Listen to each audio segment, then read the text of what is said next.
Class अपना देखिए 9th chapter, अपना ये चैप्टर कंप्लीट हो चुका है। अब मैं 9th चैप्टर ले रहा हूँ कंटिन्यू में। निर्देशांक क्या होती है, तो आपने 9th में इसके बारे में आप पढ़ चुके हो। निर्देशांक क्या होते हैं, देखिए इधर मैं आपको वापस रिवाइज करता हूँ। ये आपकी देखिए ये क्षैतिज अक्ष होती है, क्षैतिज अक्ष जिसको अपन क्या बोलते हैं, एक्स अक्ष बोलते हैं। क्या बोलेंगे इसको, एक्स अक्ष। और ये ऊर्ध्वाधर अक्ष होती है, ऊर्ध्वाधर अक्ष, ठीक है। और ये हॉरिजॉन्टल होगी, ये परपेंडिकुलर होती है, इसको बोलते हैं वाई अक्ष। क्या बोलेंगे इसको, वाई अक्ष। ये आपको पता है, ये बीच में दोनों एक्स जहां पे मिलती है, यहाँ पर देखिएगा अगर इसको एक संख्या रेखा माने तो 0 होगा आपका, ये 1 2 3 4 प्लस में चलेंगे, ये -1।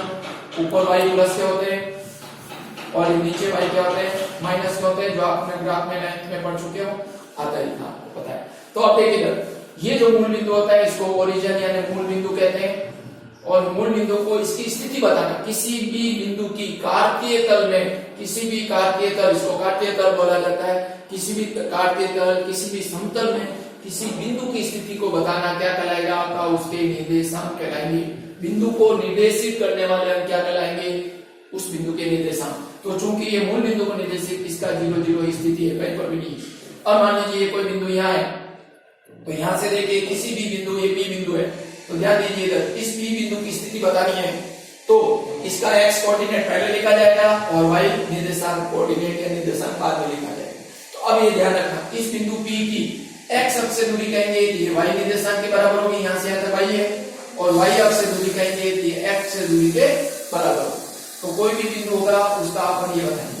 अब देखिए ये अपन ने 4 बार किए, ये y डैश होती है आपकी, ये x डैश होती है, इधर x होता है। तो देखिए इधर इस पहले चतुर्थांश आपको पता होना चाहिए, इसको प्रथम चतुर्थांश कहते हैं, प्रथम चतुर्थांश कहते हैं इसको। ये द्वितीय चतुर्थांश होता है, ये तृतीय चतुर्थांश और ये चौथा चतुर्थांश होता है। ये आपको ध्यान रखना है। इस प्रकार से ये 4 चतुर्थांश होते हैं। अब देखिए इधर इसमें x और y दोनों प्लस के होते हैं, x और y के निर्देशांक प्लस के होते हैं। किसी भी बिंदु की स्थिति अपन बताते हैं, जो 9th में पढ़ चुके हो। पहले x लिखा जाता है, फिर कोमा में y बताते हैं। इधर x लेके माइनस का आ रहा है और y क्या आएगा, प्लस का। ये y प्लस का है तो x तो माइनस का और y प्लस का आएगा। इसमें देखिए x भी माइनस का, y भी माइनस का, तो दोनों निर्देशांक माइनस के आएंगे, यानी -x और -y। ये इसमें देखिए x प्लस का, y माइनस का, x तो प्लस का, y माइनस का आता है, यानी प्लस और माइनस, ये सभी स्थिति। अब x अक्ष पे कोई बिंदु होगा, ध्यान से समझना, x अक्ष पे बिंदु होगा तो y = 0 होगा, ये ध्यान रखना। और y अक्ष पे कोई बिंदु होगा, इस y अक्ष पे कोई बिंदु लेंगे तो x बराबर 0 होगा पूरे के ऊपर। ये आपने पूरी की पूरी चीजें 9th क्लास में पढ़ चुके हैं, ये आपको ध्यान रखना। तो एक बात आपको ध्यान रखनी, जो 10वीं में 1 नंबर का क्वेश्चन पूछा जाता है, किसी बिंदु की, कोई भी बिंदु दिया हुआ बिंदु x और y निर्देशांक है, तो x अक्ष से दूरी, x अक्ष से दूरी बराबर y निर्देशांक लिया जाएगा। अभी एग्जांपल लेके आपको समझाया जाएगा। और y अक्ष से दूरी का कहें, y अक्ष से दूरी, लंबवत दूरी या सीधी दूरी, तो x निर्देशांक लिया जाएगा। इसीलिए ये एग्जांपल लेके बताता हूं मैं। देखिए इधर ये मान लीजिए 2 और 5 दिया हुआ है, ये बिंदु की स्थिति है आपकी। तो x अक्ष से दूरी, x अक्ष से दूरी, अगर इसमें माइनस भी आ जाए तो भी अपन को दूरी हमेशा प्लस में बतानी है, तो ये आ जाएगा x अक्ष से दूरी यानी y निर्देशांक 5 लेना, ये होगी। y अक्ष से दूरी का है तो आपको x निर्देशांक लेना है, यानी 2 लेना है। अगर ये माइनस में हो तो भी आपको प्लस में बताना है। ये 1 नंबर का क्वेश्चन इंपॉर्टेंट है जो आपको पूछा जाता है बोर्ड में। तो ये आपका इसका स्क्रीनशॉट लीजिए और लिखिए। अब आपका जो मेन टॉपिक आता है, नेक्स्ट आता है। अब आपको मैंने बता दिया है, x अक्ष का जब भी कहेंगे तो y को 0 लेना है। तो x अक्ष पे जो बिंदु होगा x और 0 होगा, y अक्ष पे जो बिंदु होगा 0 और कोमा y होगा। ये मैंने यहाँ बता दिया है, आपको याद रखना है। x अक्ष पे जो बिंदु होगा x, 0 होगा, y अक्ष पे जो बिंदु होगा 0, y होगा। इस चैप्टर में काम आएगा, अच्छे तरह से ध्यान रखना है। तो अब आपका आता है नेक्स्ट टॉपिक है, इसका स्क्रीनशॉट लीजिए, आपकी कॉपी में ऐसे लिखना है, आपको समझना है। और उसके बाद आता है आपका 2 बिंदुओं के बीच की दूरी, जो आपके कोर्स में है। नेक्स्ट टॉपिक है आपका इसी चैप्टर का। पहले टॉपिक समझा देता हूँ, उसके बाद अपन क्वेश्चन करेंगे। नेक्स्ट है 2 बिंदुओं के मध्य की दूरी, 2 बिंदुओं के बीच की दूरी कह लो या मध्य की दूरी, मध्य की दूरी, जिसे दूरी सूत्र भी कहा जाता है, डिस्टेंस फॉर्मूला। कैसा आएगा देखिए अब इधर, ये वापस ले रहा हूं मैं, ये x डैश हो गई, ये y और ये y डैश। मान लीजिए ये बिंदु मैंने P लिया जिसके निर्देशांक x1 और y1 है, जिसके निर्देशांक x1 और y1।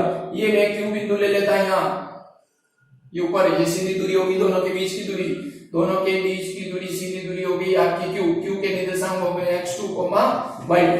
अब यहाँ पे आपके देखिए ये x अक्ष आगे बढ़ा दी, तो ये नीचे तो ये आपका आ जाएगा x2 यहाँ, और नीचे ये आ जाएगा आपका x1। अगर y पे देखेंगे तो ये y1 हो जाएगा, और इधर सामने y जाएगा तो ये y2 आ जाएगा, ये आपकी y अक्ष है। समझ में आया?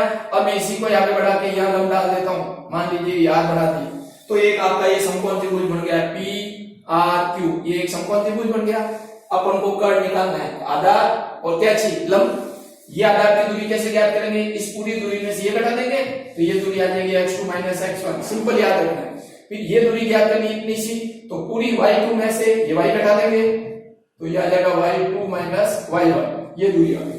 तो वही पाइथागोरस प्रमेय लगानी है, तो इसलिए दो बिंदुओं के बीच की दूरी, दो बिंदुओं P व Q के मध्य की दूरी, बीच की दूरी का सूत्र आपका आ जाएगा PQ बराबर, यानी वही कर्ण स्क्वायर बराबर अंडर रूट लंब स्क्वायर प्लस आधार स्क्वायर प्लस लंब स्क्वायर, या लंब स्क्वायर प्लस आधार स्क्वायर कह देंगे, तो ये आ जाएगा x2 minus x1 whole square, y2 minus y1 whole square. ये आपका मेन सूत्र हो गया, जो दूरी सूत्र होगा x के निर्देशांकों का अंतर माइनस y के निर्देशांकों में अंतर, ये आपका सूत्र रहेगा।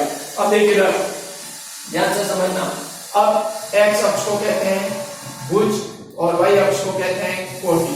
तो यहाँ पर लिख लेंगे भुज में अंतर प्लस कोटि में अंतर, वो अलग बात है, आपको याद रखना है। तो ये सूत्र बन गया, इसका स्क्रीनशॉट लीजिए, मैंने ये सूत्र आपके काम आएगा। तो अब आगे की जो बात बता रहा हूं वो देखिएगा। नेक्स्ट, इसका स्क्रीनशॉट लीजिए, ये सूत्र इंपॉर्टेंट है, याद करना है। तो नेक्स्ट आता है, यानी x निर्देशांक को अंतर माइनस y निर्देशांकों में अंतर लेना है। दो बिंदु दिए हुए होंगे आपको क्वेश्चन में। उसके बाद आता कर लीजिए कुछ चीज और बताता हूँ, फिर एक्सरसाइज पाएंगे अपन। अब देखिएगा कुछ चीज और है। सबसे पहले देखिए, अगर आपकी आयत की बात करें तो आयत की देखिए आपको चार बिंदु दिए हुए होंगे, ये आयत है या नहीं कैसे पता चलेगा कि यहाँ पे दो भुजाएं, दो समूह भुजाएं समान होगी। और अगर ये विकर्ण है देखिए, तो दो विकर्ण भी समान हो, दो विकर्ण समान होंगे तब तो अपना यानी विकर्ण को D1 और D2 कहते हैं। अगर ये समान होंगे तो वो जो निर्देशांक चार दिए हुए होंगे वो आपके क्या होंगे, आयत के निर्देशांक होंगे। दूसरा आता है आयत के बाद अगर आयत नहीं हो और क्या जाएंगे, समांतर चतुर्भुज। अगर भुजाएं समान हो, समूह भुजाएं समान हो, विकर्ण समान हो तब तो आयत, और अगर विकर्ण समान नहीं हो तो क्या बन जाएगा, वो समांतर चतुर्भुज बन जाएगा। क्या बन जाएगा, वो समांतर चतुर्भुज बन जाएगा। ध्यान रखिए, इसके भुजाएं तो आपस में समान होती है लेकिन विकर्ण समान नहीं होते। दो समूह भुजाएं समान होगी और विकर्ण समान नहीं होंगे, विकर्ण असमान होंगे, तब अपन उस संरचना को यानी जो अपन को मान दिए हुए वो क्या हो जाएंगे, आपके समांतर चतुर्भुज के निर्देशांक। ये याद रखने का। तीसरे नंबर पर आती है आपकी वर्ग की चारों भुजाएं बराबर होती है और विकर्ण भी क्या होते हैं, समान। तो इसकी परिभाषा यानी इसकी परिभाषा के अनुसार चार भुजाएं समान होगी। अपन निकालेंगे क्या, AB BC CD और AD चारों भुजाएं निकालेंगे दूरी सूत्र से, और अपन को पता चल जाएगा कि चार भुजाएं समान है। लेकिन अब ये समचतुर्भुज है या वर्ग है पता नहीं है, तो यहाँ पे विकर्ण भी क्या हो जाएंगे, विकर्ण समान आएंगे, तब तो अपन उसको कह देंगे यानी D1 और D2 बराबर आ जाए विकर्ण, तब तो ये आपका वर्ग। और चौथे नंबर पे आपकी आ जाती है, ध्यान दीजिए, समचतुर्भुज आ जाए। तो वर्ग को थोड़ा सा एक तरफ से पुश कर देते, दबा देते, तो ये आपका समचतुर्भुज बन जाता है। और चूंकि समचतुर्भुज के विकर्ण समान नहीं होते, देखिए आकृति से पता चलता है। तो चार भुजाएं समान और विकर्ण असमान आए, यानी D1 is not equal to D2, दोनों डायगोनल दोनों विकर्ण समान में आएंगे, तब उसको अपन क्या कहेंगे, समचतुर्भुज। ये हमको पता चल जाएगा। तो अब वो देखिए, आपके क्वेश्चन है 4 बिंदु दिए हुए होंगे अपन को और कहेंगे सिद्ध करो कि ये समचतुर्भुज के विकर्ण है, तब अपन को पता चलेगा किस प्रकार से नहीं है। अब आपके देखिए इधर नेक्स्ट एक्सरसाइज आती है आपकी, ये आपका स्क्रीनशॉट लीजिए, इंपॉर्टेंट है, आपको ध्यान रखना है, इसकी परिभाषा है ये। उसके बाद आती है आपकी एक्सरसाइज के क्वेश्चन आते हैं, एग्जांपल आप खुद करेंगे, सिंपल है, कुछ भी नहीं है। तो आपके देखिए इधर इस एक्सरसाइज में देखिए इधर एक्सरसाइज नंबर लेता हूं 9.1। इसमें आपके क्या कह रहा है देखिए 1 से लेके 5 तक के क्वेश्चन सिर्फ आपको प्लॉटिंग करने, मतलब ग्राफ पेपर पे करने हैं। आपको ग्राफ पेपर लेंगे आप और उसको बताना है। जैसे पहला क्वेश्चन है, आपका चित्र बना हुआ है, इसमें आपके पी क्यू और इसके निर्देशांक जो आपको इससे देख के और लिखने हैं। तो 1 से 5 तक के क्वेश्चन जो है वो सीधे ही आपको क्या करना है, ग्राफ पेपर पे बनाना है। कैसे करना है, इसमें दिए गए क्वेश्चन आप अपनी कॉपी में भी बना सकते हो, समान चिन्ह लगा दीजिए ऐसे, ये आ गया 1 2 3 4, ये वाई अक्ष है आपकी, ये एक्स डैश है, एक्स अक्ष दी हुई है 1 2 3 4 5 6। इधर आपका दिया देखिए 1 2 3 4 5, उसमें 2 का पाड़ा लिखा है, कोई बात नहीं, 1 2 3 4 कट के ले लीजिए। इधर -1 -2 -3 -4 हो गया भाई नीचे। अब आपका देखिए कह रहा है निम्नलिखित बिंदुओं को आकृति को देखिए पी क्यू आर एस के निर्देशांक लिख रहे हैं जो 9 क्लास में 8 क्लास में कर चुके हो। 1 से लेके 5 तक के क्वेश्चन आपको खुद को स्वयं हल करने हैं, उसमें कोई दिक्कत नहीं आएगी आपको। आकृति कौन सी बनेगी, तो आपको चित्र बनाना है और उसके बाद आप बता दोगे समचतुर्भुज या पंचभुज या क्या है।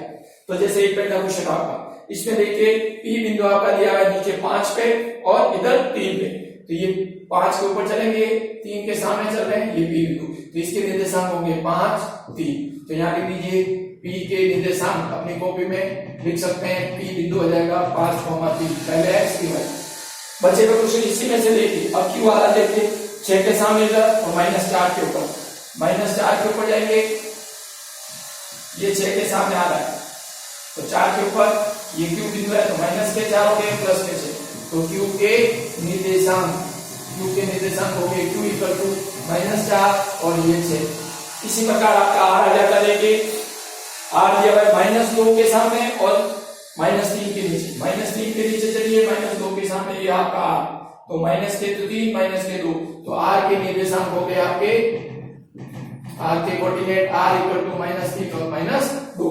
इसी प्रकार आपका एस बिंदु आ रहा है देखिए -1 के नीचे चल रहे हैं, ये -1 के सामने चलेंगे और -5 के सामने आ रहा है, ये देखिए -5 आ रहा है, -5 और 1 के सामने ये एस बिंदु है, तो प्लस का तो 1 हो गया एक्स और वाई माइनस के 5, तो आपका एस के निर्देशांक हो गया आपके एस इक्वल टू प्लस का तो 1 माइनस के 5। इस प्रकार जैसे एक क्वेश्चन मैंने कराया वैसे ही आपको सेकंड, थर्ड, फोर्थ, फिफ्थ ऐसे ही आपको ग्राफ पेपर बनाना है और उसके ऊपर ये पॉइंट दिए हुए आपको, दूसरे में दिए हुए, तीसरे में दिए हुए, चौथे में भी दिए हुए और 5वें में भी, चतुर्भुज के शीर्ष दिए हुए और उनको बताना है, सिर्फ प्लॉटिंग करके बताना है और कुछ नहीं करना है। 8 क्लास और 9 क्लास दोनों में ये किए हुए क्वेश्चन। उसके बाद अपना नेक्स्ट क्वेश्चन आएगा 6 जो नेक्स्ट क्लास में ले ली, तब तक 1 से 5 तक क्वेश्चन आप अपने हिसाब से खुद करेंगे, ये आपका होमवर्क है। ओके, खत्म।